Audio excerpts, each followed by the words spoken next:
At some point in time, I think it's safe to say we've all watched a professional video game player and thought, yeah, I could probably do that. But then you tried it and failed so miserably that you never went back.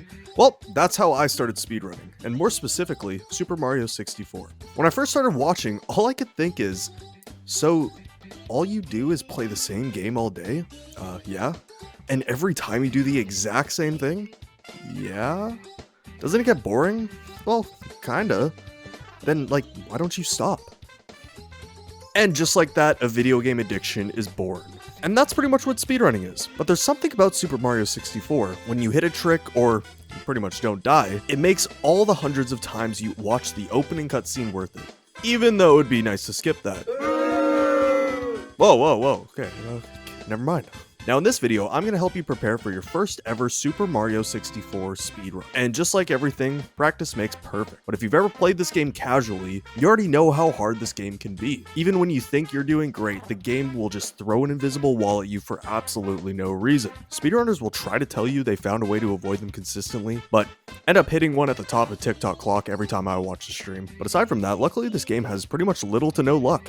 The worst it gets is in Snowman Land 100 coin when you hit these enemies. Sometimes the coin will land in a neat pile, other times the coins will fly everywhere. But honestly, as somebody who's speedrun a game like Ocarina of Time, which consists of Dampe 2 hours into the run, if you know, you know, I kind of find it hard to have any sympathy for that little amount of RNG. Since this speedrun has been around for years, the community has a bunch of memes, and one of them being carpetless, which used to be pretty much impossible for humans to do, and for the longest time, every run that got to Rainbow Ride, you'd see people in the chat telling the streamer to do carpetless, do carpetless. Well, little did runners know, Chow was right this whole time, because now you can actually do carpetless. All it is multiple frame perfect tricks that you have to pause buffer, and if that wasn't bad enough, this trick is during the last 10 minutes of a 120 star run, so, well, no pressure.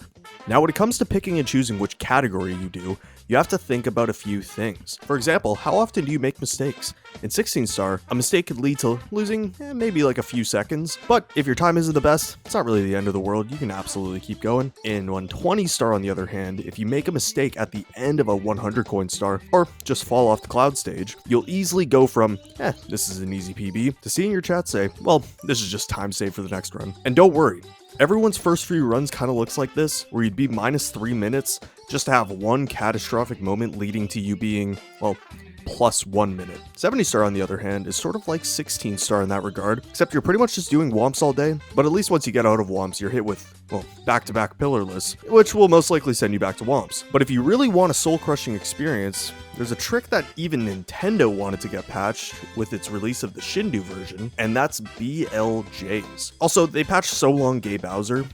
Nobody likes... Anyways, BLJs are at the very end of a 16 star run, and for most people, it's pretty much just mash A as fast as possible, but for the top runners, you time the A presses perfectly. And then once you have BLJs done, you should try LBLJs. They're pretty much the same thing, nothing could possibly go wrong, except falling in bounds, or going to bomb on Battlefield, or Womps, or Cool Mountain, or you just go back through the front door, well, sort of. So like I said, nothing can go wrong. But if BLJs are for you, and you find yourself in wrong parts of the map doing LBLJs, you can try SBLJs. Actually, never mind. Let's move on. But after all that, and you still decide you want to do runs, let's get into what they'll actually look like. Fresh out the gate, for any run we have Lakitu Skip, where you precisely hit the edge of this bridge and you avoid Lakitu. Now if you fail this, you have to reset. There is no other option. And you'd think it's because talking to Lakitu loses a lot of time. Nope, it's only 7 seconds. We just don't want to talk to Lakitu. Now, most people decide their first category is 16 star. And for 16 star, you have your baby strats like taking the owl or using the cannon. Then you have some cool strats like owlless or, well, cannonless. Pretty much everything you do, if you add less at the end of it, it's probably a Mario 64 strat. But this run is perfect for starters because it has a few easy stars to grab, but no matter how easy the top of the pyramid star is, I'll still end up losing 60 seconds to it. But after you've collected 15 stars, this little guy spawns. You think he's cute and all, but you hate him. Just do a few runs. You will learn to hate him. But once you get past the star door, you're going to dire docks. And for the longest time, you kind of just swam through this hole, but runners discovered a trick called chip clip, where you can punch through this part of the wall and clip through, which personally, I feel like This took way too long to figure out. We do the exact same thing in Jolly Roger Bay, but anyways, for the sub you could jump on the back easily, or you could just jump on the front just to save a few seconds, and, well, kill almost every run that gets here. And after you grab the last star, we have Bowser in the fire seat, which for top runners, you have pole glitch, which gets you to warp to the top of this pole. And if you're doing pole glitch, you're probably going to go for the fastest cycle. And if you aren't going for the fastest cycle, you can take your sweet time, because you'll just be waiting on the platform, so don't stress, enjoy the walk. But after Fire C, you have BLJs. We all know the first time you did this, it felt great. And nothing beats the hype of doing a BLJ while on pace for a PB. But on the flip side, it can be the most soul-crushing moment of the run, because when you mess up once,